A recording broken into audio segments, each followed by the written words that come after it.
That's Delaney Davidson from his new album, Baby Heavyweight.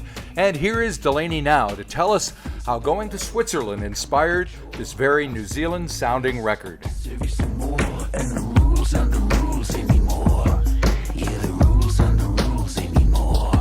When I went to release the last solo album over in Europe, I ran into some old buddies because it had been 5 years since I'd been to Europe, and going to Switzerland is always a big catch-up time for me with people I lived in Switzerland for 10 years, so I got some really good old friends there, and obviously musician friends. Yeah.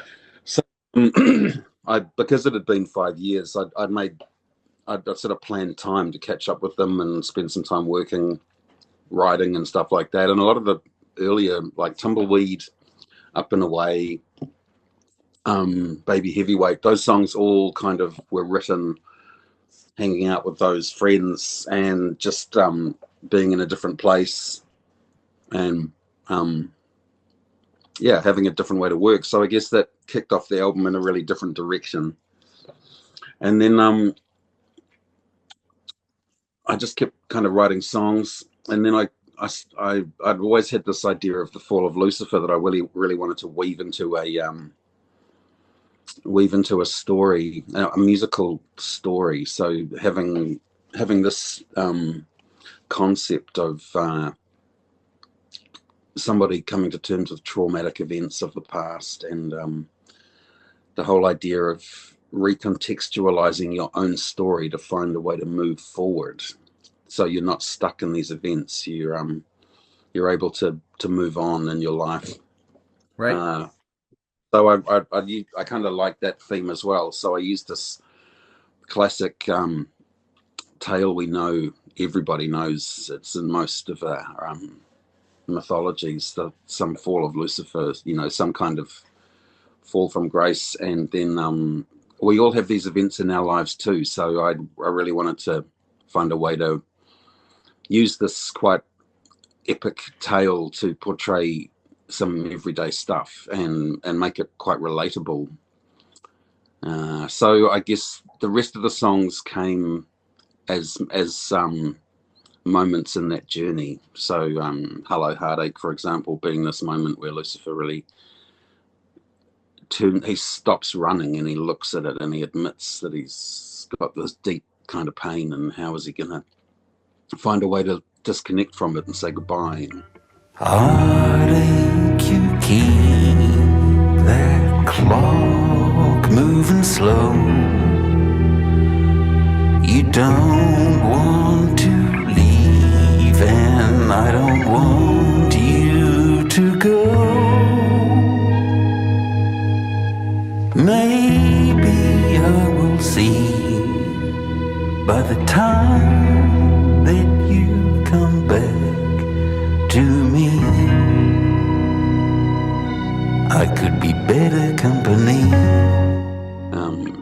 So that's quite a tragic concept, to say goodbye to this old friend, even though the old friend is sorrow, pain. There's this weird sorrow on sorrow laid in this picture. So I mean, I did a lot of me and Mark Perkins talked a lot about this concept, and he gave me this book called The Hero's Journey, and that really helped steer through the different. We had a clock face, and we looked at songs. Where do they fit on this clock face? This is the point where he's really angry. This is the point where he is full of doubt. This is the point where he hears the forest calling to him to come back. So there's always this kind of theme of the garden calling Lucifer to return, because it's ultimately where he got kicked out of. So in this story, it's the Urewera and it's forests calling him back. Anyway, I could ramble on about that stuff for hours, but that's all right. That's what we kind of want. in that story, I guess we sort of narrowed it down to 13 songs. I know we had 12 songs, and then we wrote. Mark was like, "You need a prologue for this. It has to have a." So then we wrote The Fall, Yep. together, and that was the prologue. And then we ended up not using another one of the songs. It just didn't seem to be needed. I mean, and in talking about this, I realize it sounds very grandiose and it's a big, epic idea and concept that I'm trying to bring across in an album. And it did not feel like a concept album. Like the lyrics aren't woven through. And then he did this, and now he's doing that. It's more like that was the scaffolding we used to make the album, and then we took away the scaffolding, and you have these songs in this album, and people might not hear that in this album. It's not overt. It's not banging. It's, we're not thrashing those themes, and we're not trying to punch you in the face with it. We just wanted that dynamic for the journey of the record. And what's your relationship with religion? Do you think you mentioned Lucifer? I mean, I guess I didn't grow up religious at all. I grew up in a pretty esoteric environment, being at the Steiner School. So there was a lot of talk of the forces of good and evil. But I mean, that was around in the media we consumed as well, with things like Star Wars. It's like the dark versus the light. That was kind of the times we grew up in, and the hangover from, I guess, what you might call World War II propaganda. That was the forces of good and evil at play in the world. They were in the movies we watched. They were somehow woven through the esotericism of the Steiner School, and then you end up seeing things in this black and white way. And I mean, for me, I've been digging into my own personal approach to the world, you might want to call it, and trying to look at addictive personality, stereotype behavior, and the idea that it's black or white. Like, I either do something 100% or I do not even take one step in that direction. Or, how do I've been looking back over my life and seeing there's been a lot of addictive behavior in there, and how do I find a way away from black and white thinking into something more nuanced and something more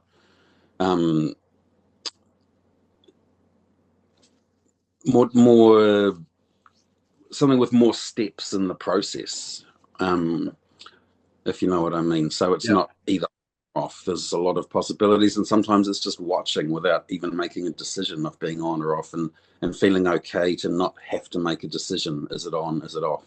Is it black? Is it white? So the concept in my story of that, or my approach to that concept of black and white thinking, is using the idea of monotheism and changing from Christianity and having the ultimate evil, who is Lucifer, and the ultimate good, who is God, and finding a way away from that is the key to Lucifer understanding his own journey. So if he steps away from the framework he has been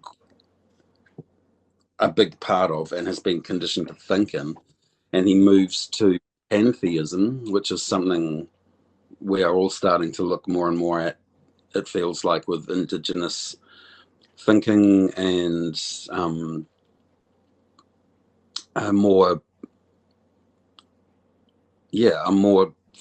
a broader cast of characters than just ultimate good and ultimate evil. So looking at pre-colonial Māori spirituality as a way to find understanding as well, and then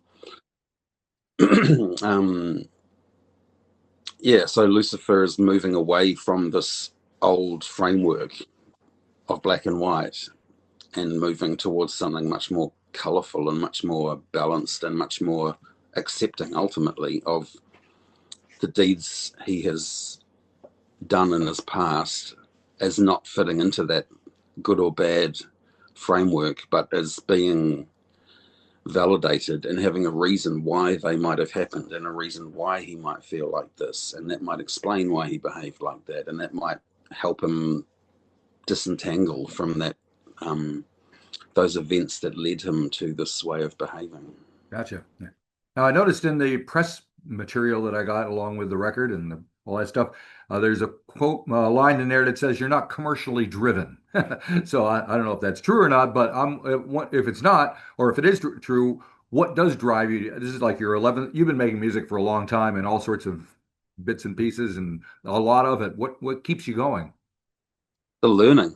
I'm always fascinated by music, so for me, it's partly the learning about either recording or compression or distilling a part on the guitar so it moves away from just being the chords to being maybe two strings. That kind of development, or getting into. I get lost in the world of harmony, vocal singing, for example, and just the nuances of the voice, what it can suggest and what it can do, and how it works, or the craft of songwriting. How fascinating is that? I mean, I guess when I say I'm not commercially driven, I mean I'm not writing for albums. Ultimately, I'm writing songs, and they come out in the album format, which is a whole other conversation on the merits of the concept of what an album even is. And then I just feel like I've got this creative drive always going, and it's either manifesting in songwriting or album production or creation or visual artwork or painting or drawing or thinking up a printmaking idea or even a concept about I don't know, anything really. I mean, that I Will Not Speak Māori thing was part of a creative drive, the collaboration with Tamaiti, but it wasn't. It was just, this needs somehow to be done, it seemed to me, and I didn't even know how it worked or would it work, but I guess you have these ideas and then you try and realize them in the world, make them manifest, and that is kind of what's driving me, I guess. Yep. And then potential and possibility is another huge thing that drives me. If I see an artist and I think, I think I can see one way to present you that would be really interesting. It's not the be all and end all, but it's just, this is how I would like to approach your flavor, maybe, And I've talked a bit in the past about production being a way you see somebody and you see a certain angle in their work or who they are, and you want to try and find a way to light them so everybody else can see that angle. That's kind of how I try and approach it, which means the more production I do, the less production I want to do, because ultimately it feels like you're getting in the way of this person. Right. Yeah, so I mean, those are the things that drive me really, and it's just this I guess it's a love for concepts and creation. Yep. All right. Now you mentioned Mark Perkins, or Merck. He kind of co-produced the record with you, and I think it's Kaz Basil and Chris O'Connor are also playing along. What were the sessions like? Were there conversations? Was it a good time? Was it loose? Was it tight? Was it tense? How did it feel in the studio with them? Well, we got them in separately, so it was quite different. With Chris O'Connor, he came in late one night and we carried all these drums across the K Road and into the studio, and then we asked him what he wanted as a surprise treat, and he said walnuts. So we got him a huge walnuts. We ended up using them, like we put them on the drums and we tipped the drums around and dropped the walnuts on the drums. They became quite a feature of the recording. Right. You can hear them in the end of Misericordia rolling around on the drum, and to me it had this feeling of this horrible ancient wooden wagon being dragged down the road by somebody on this eternal barren pilgrimage. And just the evocative way it is to work with Chris. It's always finding a spirit to move forward with. And then Cass was quite different. She was amazing, just so professional. She came in, we played the songs, she played on about 5 or 6 songs. And the weird thing was with Holy Slave, she'd already played that. Me and Marlon wrote that song quite a while back, actually just right on the cusp of the pandemic happening, Right. because he needs a song like Wise Blood. He needs one of these songs that just keeps melodically developing and never sort of settles on anything. And so we tried to write a song like her, which is, I mean, no one can write a song like her except her, right? But Right. that was we tried it. And then we had all the lyrics for it were bordering on the fall of Lucifer, talking about Donald Trump. The last verse came to me. I was walking up a mountain in the dark, in the mist, and sounds super Led Zeppelin-y, but my dad had just died, and that last verse just came to me about him, and it's talking about the things I did and didn't do were all because of who you showed me you were. And it was really kind of summarizing these thoughts about him and who he was to me in my life. You're gone, and now I realize the reason. The things I did and didn't do were not because of who I am, but who you showed me you were. Yeah, you really gave it all. Whoa, let me be your holy slave. And it's weird, like you think about writing, you sit down with a guitar, you don't think, oh, you're wandering around somewhere and these really specific rhythmic metered verses just start coming into your head, you know. But that's, I mean, she'd played that song before it was going to end up on I think it was going to end up on My Boy, and it, for one reason or other, didn't make the final cut. And then when I was putting together this Luciferic story, I was like, this song really belongs in this collection. And I was really I was kind of in a quandary. Should I ask Marlon or not whether it could come into this collection? And in the end, I was like, just he's not doing anything with it, so just ask him. And he saw as well the sense in it belonging in that collection. So I mean, when you talk also about what drives me, I feel like there's all these wheels spinning, and I mean, I've got so many projects that are half started with different people, and I was thinking about doing an album called No Song Left Behind, and it would be rescuing a lot of those songs from the kind of the doldrum ended up in, or, you know, they're kind of sitting there waiting. And, you know, there's some amazing purgatory. Yep, the Purgatory. I mean, that's probably a better name for the album. One track I wanted to touch on was Moving On, because the intro, it almost sounds like Fleetwood Mac's Tusk, that drum beat that gets it going. And then there's also some drones and, I don't know, kazoos or horns or what. Maybe you can tell me what's going on in there. I think I'm moving on. Maybe one town further after all. 1 mile is enough to keep momentum strong. Yeah, I think I'm moving on. Yeah, I think I'm moving on. Yeah, well, Moving On's been a song I've played live for a decade or more, and I've always tried to find a way to present it in a recorded way, and it never really settles into that. So we did a lot of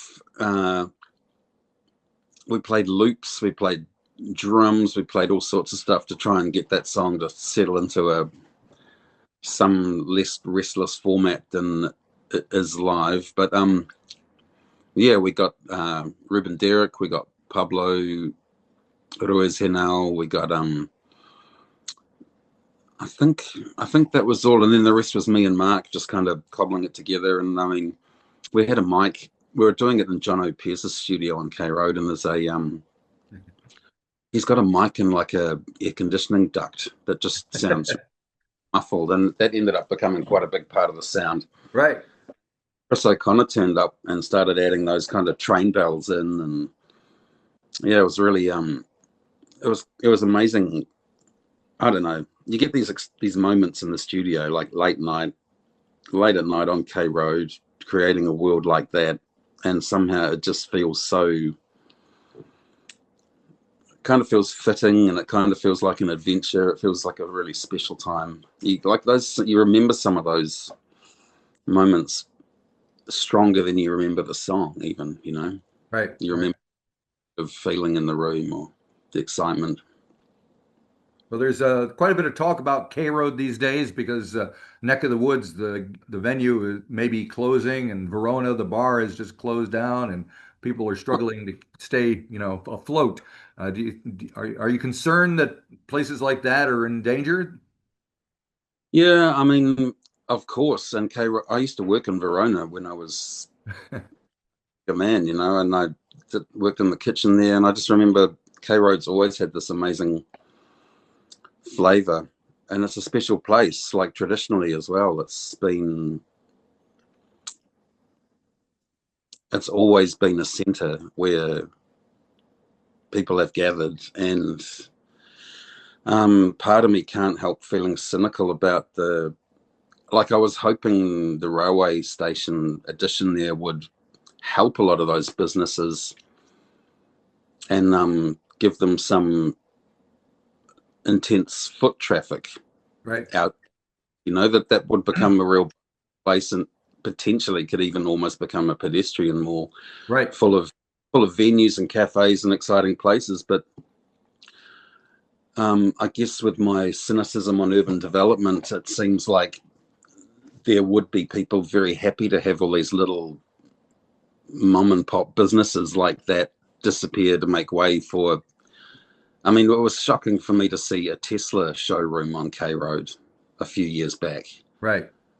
I was like, what the hell is going on? This is not, No, that and I can't help wondering if that Ponsonby flavor has been lapping at the doorway and always wanting to kind of move in on that fruitful feeling that K Road has. yeah, yeah. Well, unfortunately, there doesn't seem to be any grand vision of how Auckland should be developing or evolving.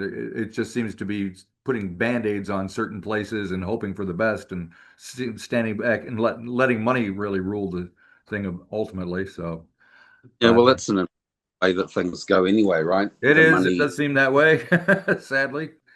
you can say it doesn't seem like a plan, but just the fact that that's the way it goes is its own plan That's somehow. true. That's true. That's true. And what are your plans for after the album is released? Are you touring? Are you back in the studio? Are you collaborating? We'll tour in July, um, and we'll perform 14 shows. We got two in the Auckland Cabaret Festival, and then we go Hamilton, New Plymouth, Paikakariki, and Nelson, Wellington, Dunedin, Christchurch, and then we do 4 shows as a duo with me and Heather, and we go from we do small halls with Jamie and Napier and Hawke's Bay, and then up Oh to yeah. Gisborne and Whakatane to finish at the Itifano, the Aotea theatre that they've opened up, which will be great to go and see that and perform there. I was there for the opening of it with Tamiti's book launch, and that was what an amazing space. It's like an old car showroom and just has these kind of endless spaces for creative possibility. It's really cool. Um, so that'll take us through till sort of early August, and then I mean, I've always got the next 3 albums planned out of what. So I've written most of the next album, That's amazing. and I have other stuff cooking away. And I'm looking at doing a art exhibition in Yeah, November. cool. One paintings, these sort of things I've been making in the meantime over the last couple of months. Very good. And maybe I'll look forward to seeing those. It's a sorry. shame the way the albums, physical records aren't quite as popular as they used to be. So people don't see the artwork, which could also be an outlet for your visual art like say someone like Bob Dylan used to use back in the day. Yeah, I mean, I guess I keep my paintings. I haven't really put one of those on an album cover. Right.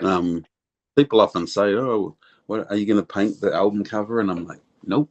I quite like separate. All righty. And I mean, painting's a painting. You want to look at it and touch it and Yep. see the three-dimensionality of it, if it has any, or just the way that the light works on the glazing, or I don't know. Just it seems. I like the ideas of.